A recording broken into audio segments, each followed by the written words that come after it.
그래서 2006년에는 이재명이가 조카의 그 살인 사건 변호를 했고 2007년에는 그 성남의 또 다른 살인 사건 유사한 형태 그 사귀던 그 사람이 헤어지자 그러니까 가서 이제 칼로 찔러 죽인 사건인데 이 사건을 쭉 그 판결문을 인용하면서 정리를 하면서 이건 뭐 정말 그 제가 그 사건 2007년 사건 조카 사건 말고 그 다음에 있었던 사건은 정말 패륜적이더라고요. 이 이재명이 이게 변호했을 뿐이다. 그리고 변호사가 그럼 변호하지 어떡하냐. 뭐 이런 식으로 지금 변명하면서 뭐 사과랍시고 뭘 하고 있는데 이거 어떻게 보십니까? 있을 수 없는 일이죠. 변호하면서 예. 우선 심신미약이다. 술에 취해서 심신미약 때문에 네. 그런다. 심신미약이라는 게 술 먹고 완전히 맛이 가서 자기 생각이 자기가 하는 일이 뭔지도 모르고 그냥 한 것이다. 이걸 심신미약인데 네. 아무리 그렇지 심신미약을 얘기를 했지만 결국 재판부로서는 재판부는 받아들이지 않았죠. 그건 네. 심신미약도 아니었다라고 예. 얘기를 했고 굉장히 아까 말씀하신 대로 살해 과정이 잔인했죠. 자녀들이 보는 앞에서 엄마를 그렇게 이제 무참하게 지금 죽인 건데 이 말도 되지 않는 이런 것들을 하는데 이걸 심신미약이다라고 해가지고 형을 15년으로 지금 깎았죠. 네.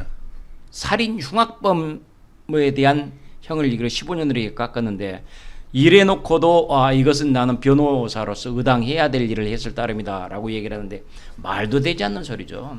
이건 뭐 변호할 일이 따로 있지 이것이 지금 뭐 얼마나 잘난 일이다고 이 사람을 변호했다는 거.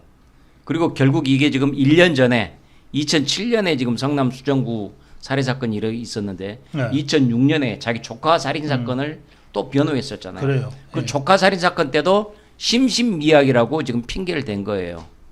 그래가지고 지금 이 가명, 네. 무죄 또는 가명을 주장을 했다는데 어떻게 살인을 했던 게 무죄가 됩니까?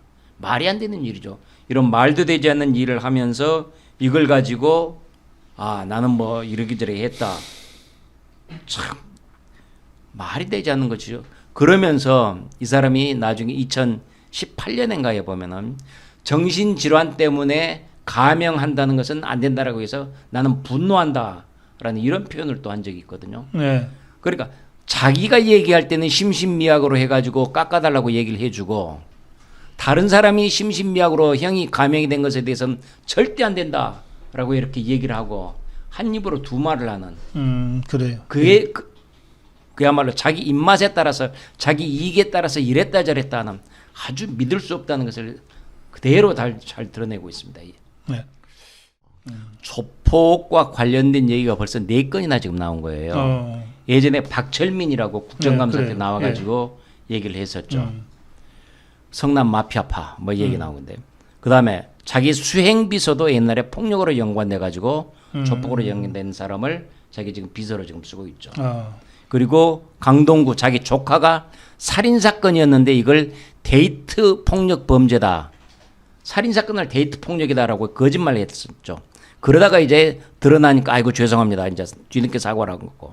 그다음에 네 번째가 이제 성남 수정구 살인 사건에서도 결국 자기가 변호사로 참여해가지고 이 사람 무죄 내지는 가명을 해달라라는 말도 되지 않는 이런 일들을 하고 진짜 말씀하신 대로 건건마다 지금 조폭이 등장하고 국민들이 바라볼 때 이재명은 조폭 얼굴 보면서 저건 조폭 이런 이미지를 갖지 않을까 그래서 두려움을 갖지 않을까 사실 저도 굉장히 두렵습니다.